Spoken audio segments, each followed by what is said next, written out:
মুরব্বি মুরব্বি।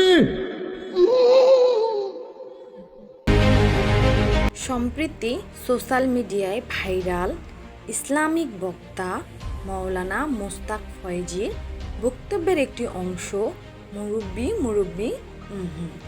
একটি মাহফিলে তার মুখে এই কথাটি প্রথম শোনা যায়। পরবর্তীতে জুলাই আগস্টে আন্দোলন ও গণ অভ্যুত্থানের সময় তা যেন লুফে নেয় নেটিজনরা। এই মুরব্বি মুরব্বি বলার পেছনের গল্প জানিয়েছেন মাওলানা মোস্তাক।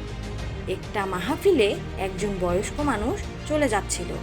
সাধারণত এটা আমি অ্যালাউ করি না, যতক্ষণ বক্তব্য দেব থাকতে হবে, না হলে তারা একটা বিক্ষিপ্ত আলোচনা পায়।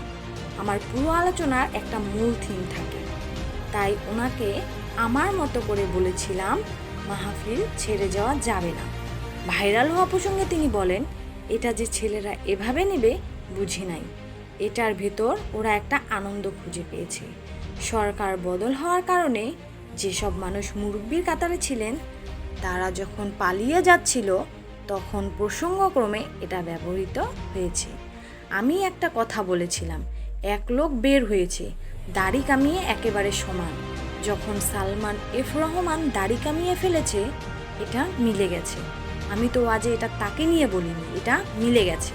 মাওলানা মোস্তাক বলেন, এখন যখন বের হই রিকশার পেছনে দেখি লিখেছে মুরব্বি মুরব্বি, গ্রাফিতিতে ব্যবহার করা হয়েছে। সোশ্যাল মিডিয়ার রিলস হচ্ছে। গতকাল গাড়িতে বসে দেখছিলাম বিদেশি একটা লোক আরবির সাথে মিশিয়ে বলছে মুরব্বি মুরব্বি। তাকে বোধহয় বাংলাদেশের কেউ শিখিয়ে দিয়েছে। সে হয়তো বুঝতে পারছে এটা আনন্দের একটা বিষয়।